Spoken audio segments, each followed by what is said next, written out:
the meantime, another very important story to talk about today. There's growing questions about whether President Obama should meet with Iranian President Hassan Rouhani at the UN General Assembly, which is about to get underway this afternoon. So the White House has suggested that a meeting is possible if Iran signals that it's serious about giving up their nuclear weapons program. But some lawmakers say that that would be a mistake, empowering Iran before it has made any real concessions. KT McFarland is a Fox News national security analyst.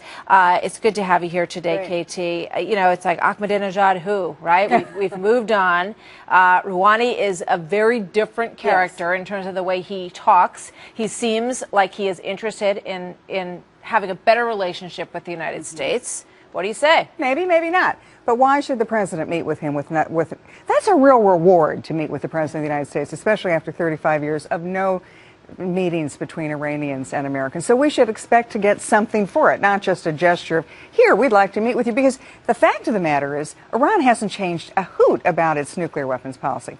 They're still continuing to enrich uranium. They're trying to get a plutonium bomb. They're testing their missiles. They haven't changed anything except the rhetoric. So it's old wine, new bottles. You know, there's also a lack of consistency when you look at the foreign policy, because now you have this, well, we might sit down and talk to Iran. Assad, in the interview that Greg Palcott and Dennis Kucinich said, no, I've never spoken with him. We've never spoken. Okay. So it lays down, and we looked a little while ago at the president during the campaign saying, why shouldn't we speak with, foreign leaders, criticizing people who had not?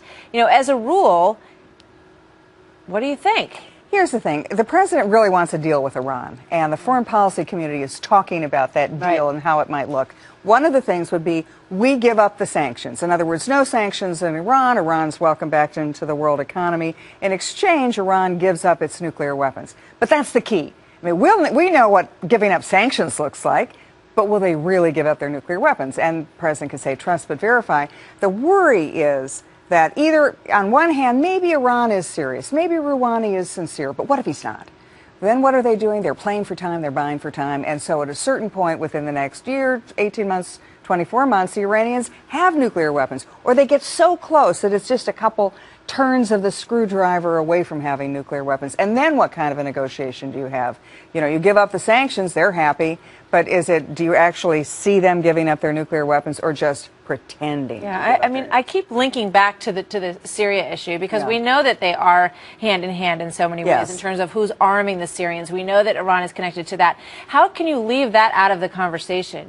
Because we went up to this precipice, and now it seems that the administration, I mean, maybe this is a cynical view, wants to, pull all attention away from that entire episode and say, let's sit down and chat with Rouhani. And if there's a third leg to this stool. It's not just Syria, it's not just Iran, it's Russia. Right. And the Russians are now, Putin is now in the driver's seat. Do we get a deal on Syria? Do they really give up their chemical weapons?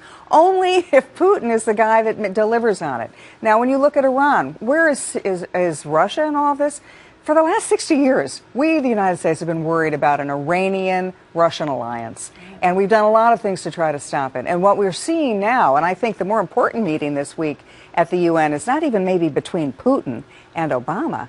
I mean, between Obama and Rouhani. It's Rouhani and Putin. Is there something going on there? The Russians have said we're going to give Iran an air defense system, the S-300 air defense system, which will make it invulnerable to an Israeli attack.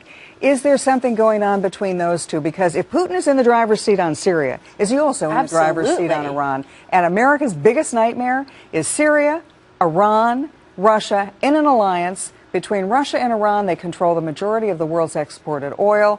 And what is their goal going to be? Get America out of the Middle East. So you have a Russia that is intent on continuing to sell arms to these countries. Yes. And perhaps the more important conversation, as you say, would be a meaningful discussion between President Obama and President Putin. Yeah. Or even Putin and Rouhani, the Iranian. There's going to be a lot of, what's the old Scottish expression? There's many a slip twixt the cup and the lip, and I think that's where we are with all of these three countries. You said it. KT, thank you very much. Thank you. We'll see you later.